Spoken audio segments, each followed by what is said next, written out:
Welcome students. अब हम पढ़ेंगे नया टॉपिक हमारा जो इसी चैप्टर में से है, control and coordination part 4, class 10th का टॉपिक है ये। And it is represented by mister Vikram Chauhan. Okay, तो लास्ट टाइम हमने ये पढ़ा था कि कंट्रोल एंड कोऑर्डिनेशन जो नर्वस सिस्टम एनिमल्स में होता है वो किस तरह से रेगुलेट होता है। एक्चुअली इसमें दो तरीके होते हैं नर्वस सिस्टम के कंट्रोल करने के। तो कैसे हमारी बॉडी में कोऑर्डिनेशन और कंट्रोल होता है उसके बारे में हम जानेंगे। तो इसके बारे में मैं आपको बता दूं तो हमारे पास जो कंट्रोल एंड कोऑर्डिनेशन जो होता है एनिमल्स में वो दो तरीके से होता है। It is done by two methods, nervous system and endocrine system. तो आपने भी देखा जो नर्वस सिस्टम होता है और एंडोक्राइन सिस्टम होते हैं, दो तरीके से हमारे पास क्या होता है, कंट्रोल एंड कोऑर्डिनेशन होता है एनिमल्स के अंदर।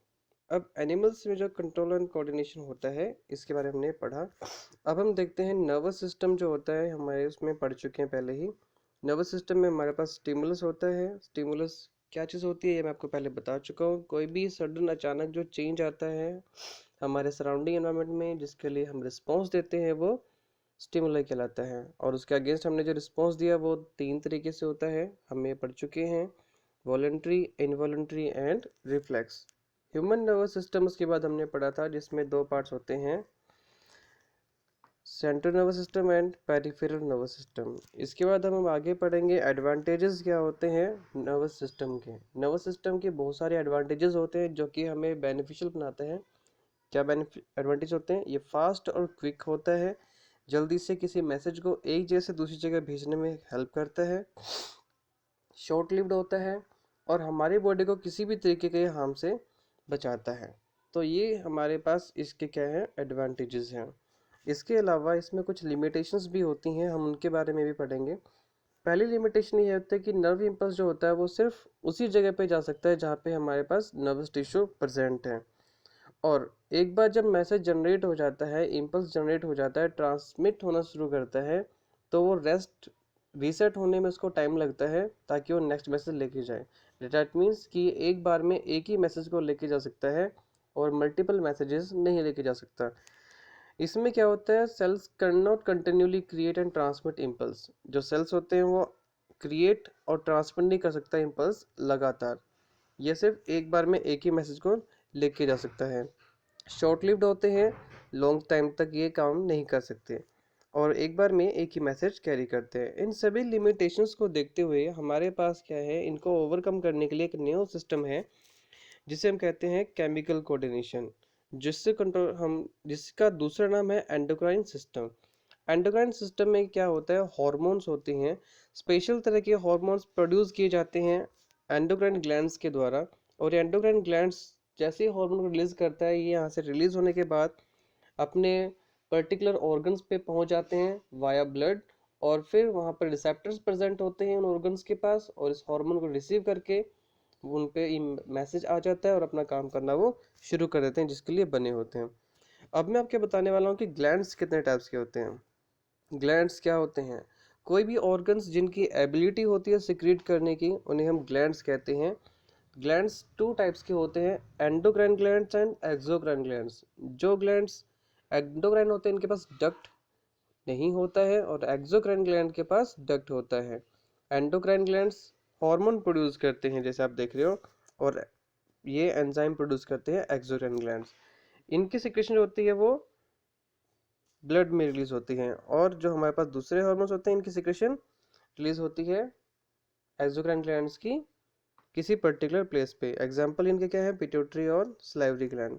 इसके अलावा एक और तरह का ग्लैंड्स होता है हेट्रोक्राइन ग्लैंड्स। इसका दूसरा नाम मिक्स्ड ग्लैंड भी होता है, कंपोजिट ग्लैंड भी हम इसे कहते हैं। इसका काम क्या होता है, ये दोनों की तरह से बिहेव करता है, एक्सोक्राइन और एंडोक्राइन ग्लैंड्स की तरह से। अब हम एक एक करके सभी एंडोक्राइन ग्लैंड्स के बारे में स्टडी करेंगे। तो पहले एंडोक्राइन ग्लैंड हमारे पास है हाइपोथैलेमस। इससे हार्मोन रिलीज जो होता है उसका नाम है रिलीजिंग हार्मोन। और ये प्रेजेंट कहाँ होता है ग्लैंड, लोकेशन इसकी ब्रेन में होती है। ये क्या काम करता है, पिट्यूटरी ग्लैंड को स्टिमुलेट करता है बाकी फर्दर हार्मोन रिलीज करने के लिए। तो हाइपोथैलेमस एक इम्पोर्टेंट रोल प्ले करता है जिससे कि वो पिट्यूटरी ग्लैंड के सिक्रेशन को रेगुलेट करता है। और इसके बाद हम पढ़ते हैं पिट्यूटरी ग्लैंड्स के बारे में। पिट्यूटरी ग्लैंड हमारी बॉडी का मास्टर ग्लैंड होता है जो अदर जितने भी बॉडी के डिफरेंट ग्लैंड्स होते हैं उनको कंट्रोल करता है और इसके द्वारा एक हार्मोन प्रोड्यूस किया जाता है जिसका नाम है ग्रोथ हार्मोन, इसकी भी लोकेशन ब्रेन में होती है और इसका फंक्शन होता है हमारी ग्रोथ को रेगुलेट करना और डेवलपमेंट को रेगुलेट करना। अगर ग्रोथ हार्मोन की एक्सेस सिक्रीशन हो जाती है तो जिसकी वजह से एक डिजीज होती है जिसका नाम क्या है, ड्वार्फिज्म, और सॉरी जाइजेंटिज्म डिजीज होती है अगर ओवर सिक्रीशन हो जाती है। लेकिन इस हार्मोन के अगर सिक्रीशन कम होती है या कम अमाउंट बनता है तो डिजीज होती है ड्वार्फिज्म, जिसमें बॉडी की हाइट छोटी रह जाती है। अब हम नेक्स्ट के बारे में पढ़ने जा रहे हैं ग्लैंड के बारे में, जिसका नाम है थायराइड ग्लैंड। ये नेक और थ्रोट में होता है और इससे जो हार्मोन प्रोड्यूस होता है उसका नाम है थायरोक्सिन। और इस हार्मोन को प्रोड्यूस करने के लिए हमें आयोडीन की जरूरत होती है। तो आयोडीन जो डॉक्टर एडवाइस करते हैं या आजकल नमक के पैकेट्स पे आप देखते होंगे आयोडाइज्ड सॉल्ट लिखा होता है, उसका मेन कारण यही होता है कि इस हार्मोन को बनाने के लिए आयोडीन की नेसेसिटी होती है। अगर ये आयोडीन हमारी डाइट में नहीं होता है तो एक डिजीज हो जाती है जिसका नाम है गोइटर और थायरोक्सिन हार्मोन नहीं बन पाता। तो इसलिए फिर हम क्या करते हैं, इस डिजीज को अगर चाहते हैं कि ना हो तो हमें रेगुलर आयोडाइज्ड सॉल्ट लेना होता है। इस हार्मोन का काम क्या होता है, हमारी बॉडी के मेटाबॉलिज्म को रेगुलेट करना। अब हम पढ़ते हैं नेक्स्ट हार्मोन के बारे में, एड्रेनलिन। ये एड्रेनलिन हार्मोन जो होता है हमारी बॉडी में ग्लैंड के द्वारा प्रोड्यूस किया जाता है जिसका नाम होता है एड्रेनल ग्लैंड। ये किडनी के ऊपर इसकी लोकेशन होती है।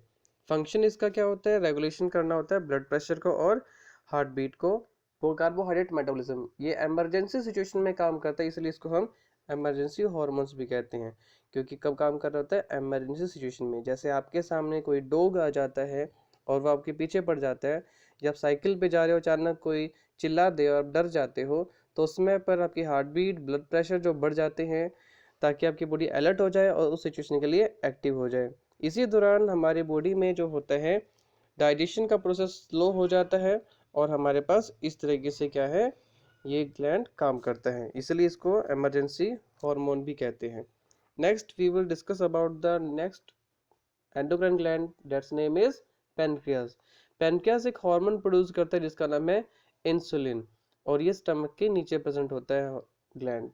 इसका काम क्या होता है, इसका काम होता है जैसे आप खाना खाते हो तो खाना खाने के बाद आपकी बॉडी के अंदर ग्लूकोज लेवल बढ़ जाता है, क्योंकि अभी भी आपने स्मॉल इंटेस्टाइन से फूड एब्जॉर्ब जो होता है वो ब्लड में जाता है, तो जिसकी वजह से ग्लूकोज लेवल इंक्रीज हो जाता है और इंक्रीज ग्लूकोज लेवल ब्लड में प्रॉब्लम क्रिएट कर सकता है। तो इसलिए हमें क्या करना था, इसको कम करना होता है। तो उसको कम करने के लिए हमारी बॉडी पैनक्रियास से हार्मोन रिलीज करती है इंसुलिन। अगर इंसुलिन हार्मोन बनना बंद हो जाता है हमारी बॉडी के अंदर किसी भी वजह से, तो इसकी वजह से एक डिजीज होती है जिसका नाम है डायबिटीज, जिसमें हमारे पास या तो कम या सिक्रेशन नहीं होती है इस हार्मोन की। इसका ट्रीटमेंट क्या होता है, हमें इंजेक्शन लेने पड़ते हैं इंसुलिन के ताकि ये डिजीज का ट्रीट किया जा सके। इसके बाद हम नेक्स्ट ग्लैंड के बारे में पढ़ने जा रहे हैं जिसका नाम है टेस्टिस। टेस्टिस ग्लैंड मेल्स में पाए जाते हैं, इनसे हार्मोन प्रोड्यूस होता है जिसका नाम है टेस्टोस्टेरोन और ये स्क्रोटम में प्रेजेंट होते हैं बॉडी के बाहर। चेंजेस कोई भी अगर पुबर्टी में होते हैं तो वो इसी हार्मोन की वजह से आते हैं मेल्स के अंदर, जैसे कि मेल सेक्स ऑर्गन्स का डेवलप करना, गैमेट्स फॉर्मेशन को रेगुलेट करना, गैमेट फॉर्मेशन स्पर्म प्रोडक्शन करवाना, ये सभी काम इस हार्मोन की वजह से होते हैं।